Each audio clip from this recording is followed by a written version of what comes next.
Vamos lá. Pessoal, olha só. Agora, a gente vai entrar numa parte um pouco completamente diferente do que a gente estava falando antes, que é a parte cinética radioativa, tá ok? A gente vai falar um pouco mais sobre alguns conceitos que, geralmente, se a letra A é algo referente que eu falei pra vocês até agora, a letra B fala sobre isso. Cara, caiu muito. Toda a atenção de vocês agora é pouca. Preste atenção aqui em mim.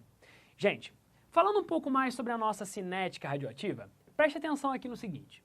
O pessoal começou a perceber como a radioatividade era um processo de uma reação química. A gente trouxe a ideia lá da radioatividade, lá das reações normais de cinética e trouxe para a radioatividade.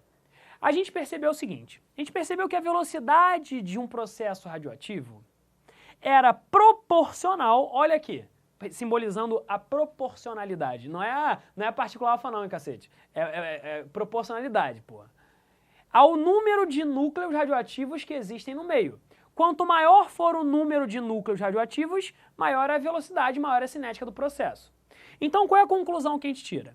A velocidade de um processo radioativo é igual a K, que é uma constante de radioatividade, depende do composto que você está trabalhando, vezes o número de núcleos radioativos, tá ok? Não vai ser uma fórmula muito utilizada por você, confia em mim. Dentro da cinética radioativa, é necessário que você entenda, cara, aqui é o clímax da nossa aula, tempo de meia-vida. O tempo de meia-vida provavelmente é uma das coisas que o pessoal, quando para de estudar, ele lembra, pelo menos o nome, talvez não lembre a definição, mas ele lembra o que é. O que vem a ser o tempo de meia-vida? Né? O tempo de meia-vida ele vai ser representado pela letra P ou a letra, né, T de 1/2, né? 1/2 para representar essa meia-vida. Qual é a ideia, galera? Num processo inicial, vamos supor que a massa que eu tenha lá inicialmente de um componente seja representada por esse triangulão aqui. Beleza? Então vamos botar aqui M0 como sendo a nossa massa inicial. O que vai acontecer? O tempo vai passar. Se a substância for radioativa, ela vai começar a emitir partícula, concorda? Quando ela começa a emitir partícula, a massa dela começa a diminuir. Chega um momento que a massa dela cai pela metade. Olha só que chuchu aqui. A massa inicial dela cai para metade. Qual é o grande lance? O tempo que demorou para eu sair daqui e caminhar para cá, o tempo que demorou para que a massa dela caísse à metade, é o que eu chamo de tempo de meia-vida. Vou chamar aqui, ó, de P.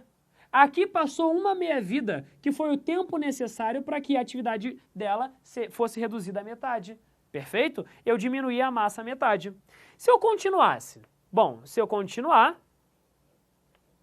vamos supor que aqui dure, sei lá, 1000 anos. Depois de mais 1000 anos, depois de mais uma meia-vida, a massa dela vai ser reduzida à metade. Opa, reduzir mais ainda. Agora aquele m/2, metade de m/2 vai ser m/4. Então qual é a conclusão que eu tiro? Conforme eu vou emitindo, né, radiação, a minha massa vai diminuindo e aí um certo tempo vai demorar para que aquela massa seja reduzida à nossa metade. Perfeito? Então vou passando meias-vidas e vou reduzindo a massa dela à metade, a massa inicial à metade.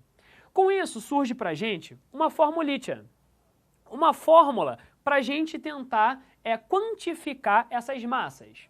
Olha só, a massa final, ou número de mols finais de um certo processo radioativo, vai ser igual a massa inicial, ou número de mols iniciais, sobre 2 elevado a x.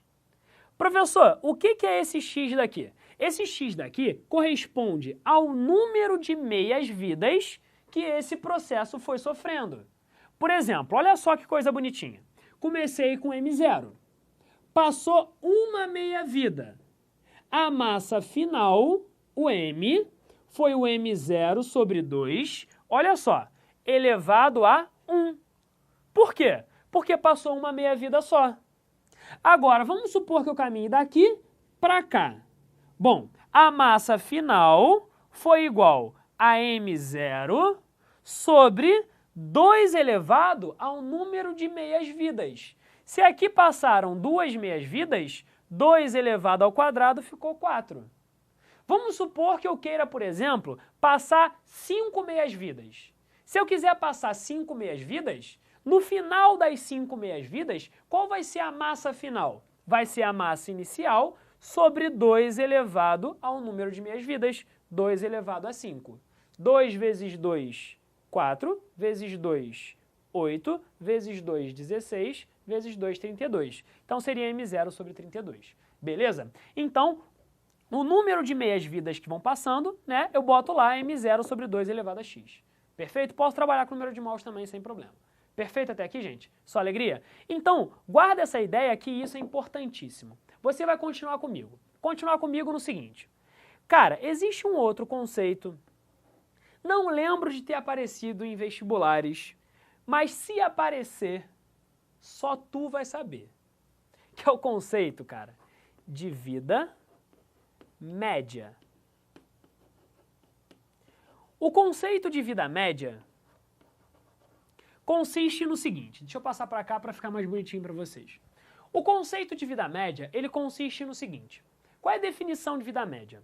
Vida média é o tempo médio necessário para que uma substância comece a emitir radiação. Entenderam a lógica? É o tempo médio que uma substância precisa para começar a emitir radiação. Tempo médio. Só alegria até aqui? Foi? Como é que a gente vai calcular essa vida média? A meia-vida, P, vai ser a vida média multiplicando o logaritmo neperiano,